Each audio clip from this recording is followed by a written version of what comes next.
Sabían que hoxe en día temos cociñas grazas ás fogueiras que facían os nosos antepasados? O lume foi o que de sempre nos permitiu cociñar e pensar en que precisábamos espazos para comer, pero non foi ata a Idade Media onde se pensou nun habitáculo propiamente dito, onde se comía, traballaba e se vivía todo nun. Ben entrado o século XVII apareceron as cociñas económicas, chamadas así porque consistían en pranchas metálicas capaces de reter o calor nun espazo. E si, son prácticamente idénticas. As de ferro, as de toda a vida. Co tempo foron perfeccionándose ata chegar ás cociñas de ferro típicas das aldeas galegas, lugares clave na posguerra, onde non importaba tanto o estético, senón que todo estivera a man para cociñar. Cociñas eran de ferro, pero facían mellor de comer que agora. E ahora tomas algo e isto non sabe. As cociñas modernas son ben distintas. Hoxe Daslle un botón e xa está todo feito. temos máis botóns ca nunca. Empezouse incorporando unha pequena cociña portátil que convivía coa cociña de ferro, pero rapidamente se popularizou a vitrocerámica e xunto a ela unha chea de electrodomésticos máis. Fryer, teño microondas, teño unha cociña. A mí ya non me caben máis cosas. E aínda que hai quen se resiste ás novas tecnoloxías, Mira, a mí non me gustou lavabaixelas, Eu lavo todo a man. xa están aquí para quedarse e parece que a norma é clara. Cociñas cada vez máis preparadas, con máis aparellos e máis comodidades.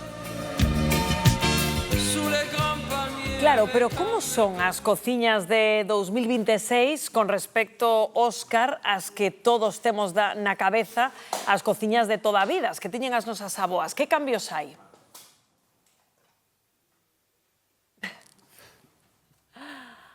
Mi madriña, Rocío, que tal cambiaron as cociñas nestes últimos 30 anos? É increíble, estou flipando mirando para esta pota porque vexo que está fervendo, pero que non vexo por ningunha parte os fogóns. Diego, por favor, achégate a min. Onde están os fogóns? Como é posible que ferva isto? Pois, efectivamente, como estás vendo, aquí non temos fogóns, non temos os fuegos de gas típicos que estamos acostumbrados a ver, nin o cristal da vitrocerámica como antiguamente, senón que xa temos a placa invisible integrada na propia encimera. Integrada na propia encimera, que isto é increíble despois daqueles fogóns a gas nos que facían as nosas avoas, compañeiros, e agora eu podo pasar por aquí a man e non pasa nada. Perfectamente, podes pasar a man, podes... Efectivamente, non queima absolutamente nada, podese limpar, é perfecto para nenos, a tecnoloxía como avanza. Exacto, é un tema moito máis seguro, é moito máis seguro para calquer persona, para calquer olvido, e para cociñar dunha forma, pois eso, máis... Moito máis segura, e de feito movémonos por aquí para ver este grifo que tamén é bárbaro, porque eu neste grifo tamén se lle das un toquiño, tes auga quente, xa. Exacto, temos auga quente,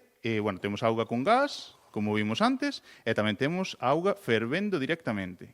Co cual, claro, temos auga con gas e auga fervendo, que isto é increíble, tela xa nun toque. Isto tamén as nosas avoas alucinarían. Totalmente, porque é unha cousa totalmente novedosa, que sacas directamente a auga fervendo a 100 grados, lista para facer unha infusión ou para facer unha sopa directamente xa. O que tamén cambiou foi o espacio, o deseño do espazo. Mirade como temos todo tipo, esas despensas antigas que tiñamos agora xa están perfectamente integradas na cociña, de feito tamén a propia altura que cambiou neste tempo, porque tamén medramos co paso do tempo. Exacto, entón o que son os muebles tamén son máis grandes, de maior capacidade, con ferraxes extraíbles que son moito máis cómodos para a ergonomía, para o día a día. Entón, trátase de guardar, pero tamén que sea cómodo o almacenaxe, que sea cómodo acceder a todo. Vexo moita tecnología, Diego, pero canto nos sai agora unha cociña? Cal está o prezo? Pois mira, depende moitísimo dos materiales, dos electrodomésticos que queiramos equipar e das calidades que queiramos poñer, pero máis ou menos unha media pode rondar entre os 12 e os 20.000 euros unha cociña totalmente equipada. Pode haber cociñas de 9 e hai cociñas de 25 e de 30 do que queiras. Cuestión do que escollamos e do que queiramos nos para as nosas cociñas, porque temos todo tipo, así moi tecnolóxica como esta, e outras que parecen un pouco máis tradicionais, como esta que temos aquí, na que xa se ve a vitrocerámica, pero hai tecnoloxía para todos. E o máis importante, amigos, que o que queremos é espazos para estar coa familia, cos amigos, estar rodeados dun deseño tan bonito e de tecnoloxía que nos fai a vida máis fácil.